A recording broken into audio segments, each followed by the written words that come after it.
Well, Nkosazana Dlamini Zuma's term as AU Commission chairperson has officially come to an end and a new leader has been elected. African heads of state are discussing how to transform the body, which has often been criticized as inefficient.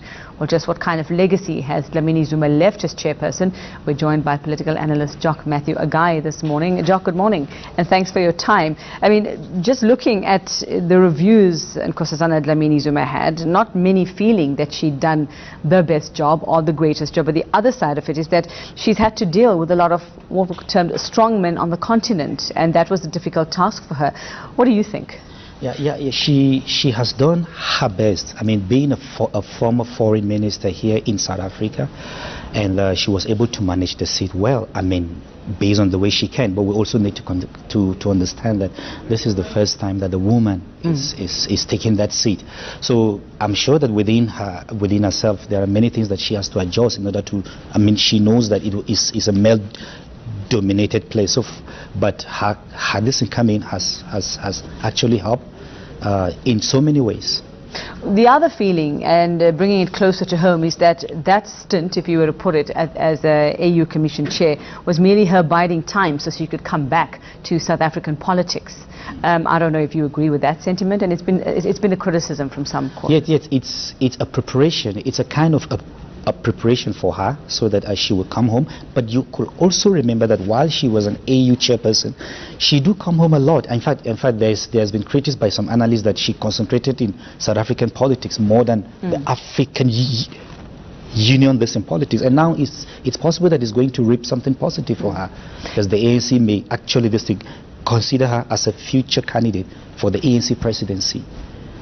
Just looking at what you could maybe pick out as the highlights of her time as AU Commission chair, was there anything substantial, any changes she made, or anything that she held together that was falling apart at the time? I think while she was the AU chairperson, her popularity seems more to be home, that is South African based, than African based, because like I said, her interest as she's been going on, I mean, she's been coming home so much for ANC in politics, but that is fine. She's an ANC leader and a cadre of the ANC, which is the ANC that supported her to go into, I mean, to be part of the African Union. So yeah, the legacy she left basically is she made sure that the launching of the Agenda 2063, and that is a very good thing that will have a roadmap for African economy, including African politics in the next 50 years.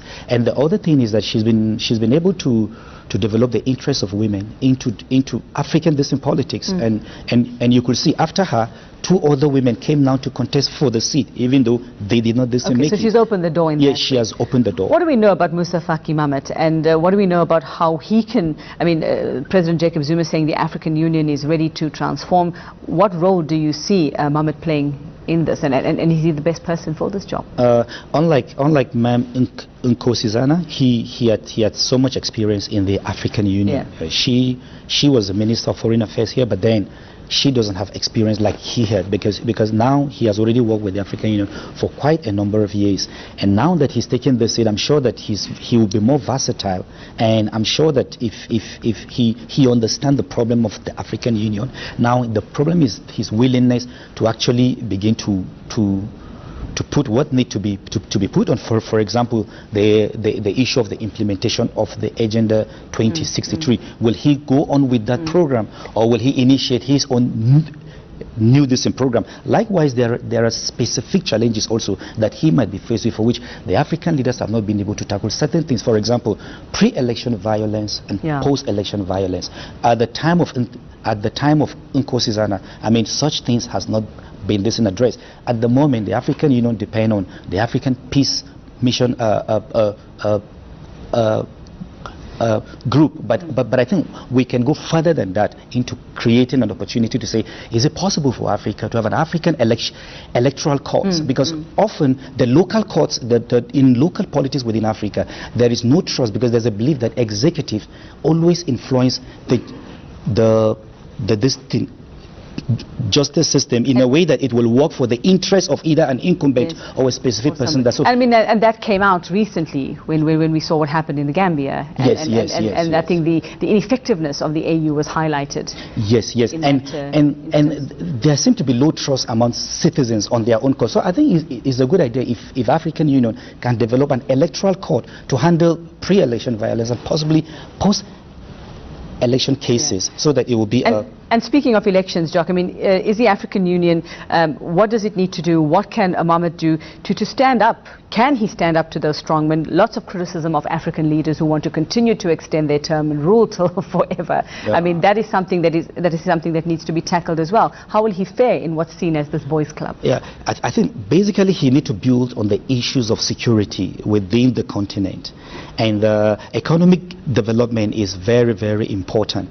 But also, the main issue is, will he have the will to do so? Will he have the will to do so? Because, people like Amin Mohamed from Kenya, I mean, she's been outspoken. I actually thought that she will be the next decent leader. Kenya supported him, though. But regional blocs are very, very important. And you see, ECOWAS is actually making a distinctive role.